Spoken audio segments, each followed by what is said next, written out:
Assalamualaikum warahmatullahi wabarakatuh. Waalaikumsalam warahmatullahi wabarakatuh. Selamat siang. Sebelumnya perkenalan dulu ya. Ada yang kenal? Udah. Belum kenal nih. Kenalin, nama aku Rismayanti, alumni sini juga SMA Universitas Agung.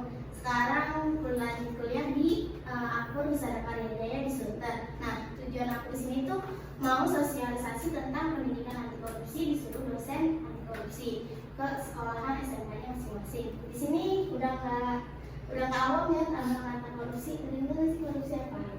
Tahu kan ya? Ya itu ya betul. Dan kalau lagi nggak sih korupsi apa? Kita juga sering kali ya tanpa disadari ke orang tuanya masing-masing. Betul kan? Nah, ini. Definisi korupsi kelihatan nggak? Kelihatan ya.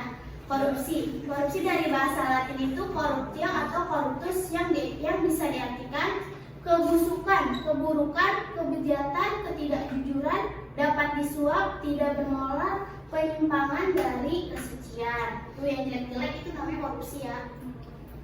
Nah, pengertian korupsi nih, korup itu artinya sifat busuk.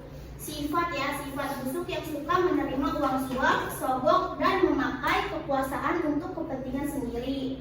Nah, korupsi ini artinya perbuatan. Kalau korup itu sifat, kalau korupsi itu perbuatannya. Busuknya seperti penggelapan uang, penerimaan uang sogok, dan sebagainya.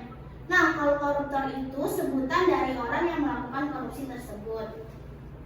Lanjut. Nah, bentuk korupsi itu apa sih? Kayak suap menyuap, penggelapan dalam jabatan, itu yang sering ya, penggelapan dalam jabatan tuh orang-orang atas, dan pemerasan, perbuatan curang, dan benturan kepentingan dalam pengadaan. Nah, faktor penyebab korupsi ini ada dua. Yang pertama itu faktor internal dan faktor eksternal.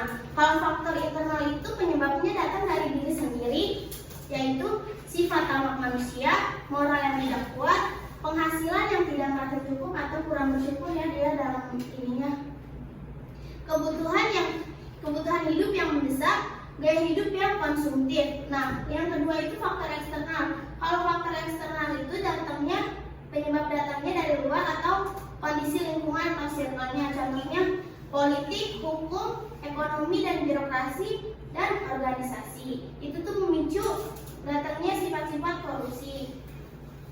Nah, dampaknya itu apa aja sih? Pertama, ekonomi, sosial, kemiskinan masyarakat, yang miskin tambah miskin, yang kaya tambah kaya ya.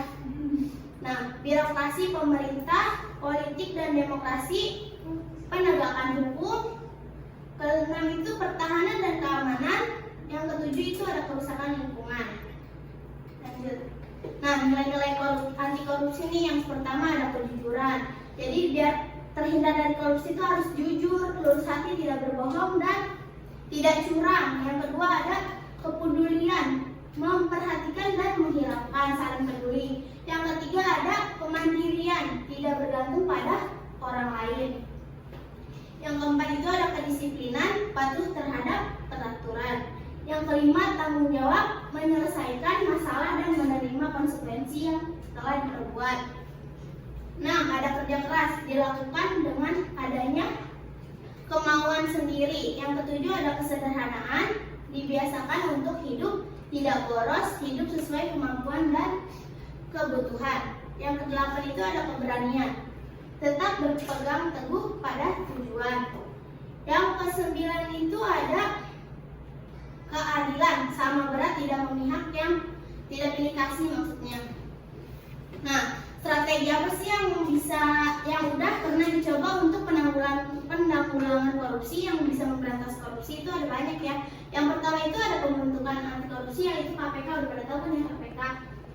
Nah, yang kedua itu pencegahan korupsi di sektor publik. Nah, kalau pencegahan korupsi di sektor publik tuh, jadi di sektor publik itu diadain pencegahan anti korupsinya sendiri. Nah, yang ketiga itu pencegahan sosial dan pemberdayaan masyarakat. Yang keempat, pengembangan instrumen yang mendukung anti korup.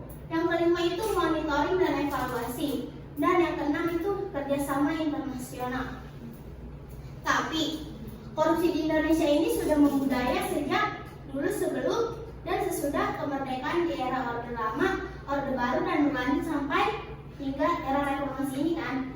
Dan berbagai upaya telah dilakukan untuk memberantas korupsi, namun hasilnya masih jauh dari harapan dan itu tidak mungkin hilang, kemungkinan susah buat berantas korupsi. Nah, question of the day ini buat kalian semua.